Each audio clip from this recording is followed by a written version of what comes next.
Welcome to the anti-hazing portion of student leader certification.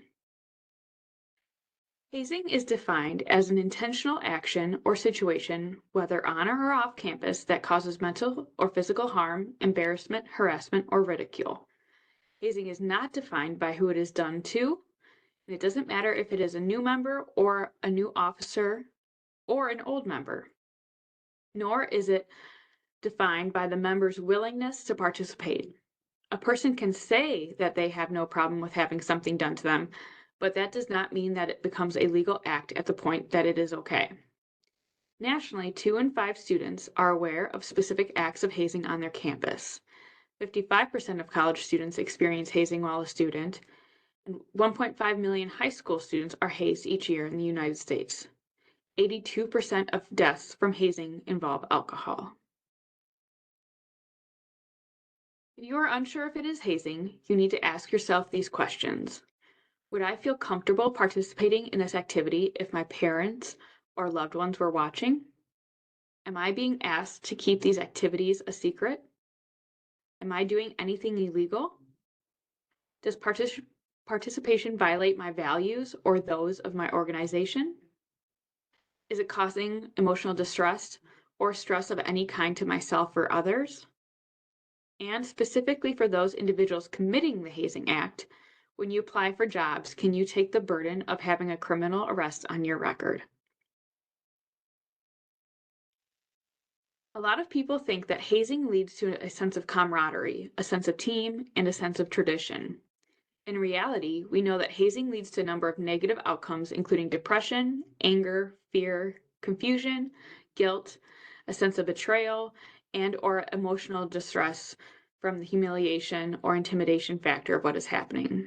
Stress-related illnesses are often reported, academics frequently suffer, and we often see re-traumatization of past abuses. The list of negatives goes on and on.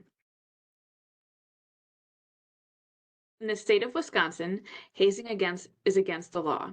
No person may intentionally or recklessly engage in acts which endanger the physical health or safety of a student for the purpose of initiation or admissions into or affiliation with any organization operating in connection with a school, college, or university.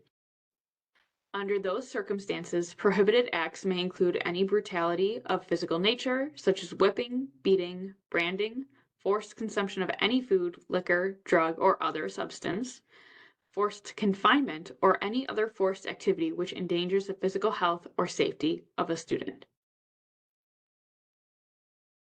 There are many myths that are associated with hazing, and we are going to address just a couple here. The first myth is one that we hear the most commonly, and is that hazing is a problem for fraternities and sororities primarily. The fact is that hazing is a societal problem. Hazing incidents have been frequently documented in the military, in athletic teams, marching bands, religious cults, professional schools, and other types of clubs and or organizations. Second myth is that as long as there's no malicious intent, illegal hazing should be okay. And the fact is that even if there isn't malicious intent, safety may still be a factor in traditional hazing activities that are considered to be all in good fun. For example, serious accidents have occurred during scavenger hunts, an activity that can be a good activity for teamwork and team building. When groups take an activity like a scavenger hunt and add embarrassing, demoralizing, or dangerous components, this originally positive experience becomes an illegal activity. A third myth is that hazing is an effective way to teach respect and develop discipline. And the truth of the matter is that respect isn't taught, it's earned. Victims of hazing rarely report having respect for those who've hazed them, and just like other forms of victimization, hazing breeds mistrust and apathy and alienation, exactly the opposite of what you want in your members of an organization. If you feel you are being hazed at any time, there are many steps you can take. The first is to contact your organized president or person in charge. You can also and are encouraged to call the authorities, and Dean of Students Office will get you the help that you need. All of the contact information is listed on the screen.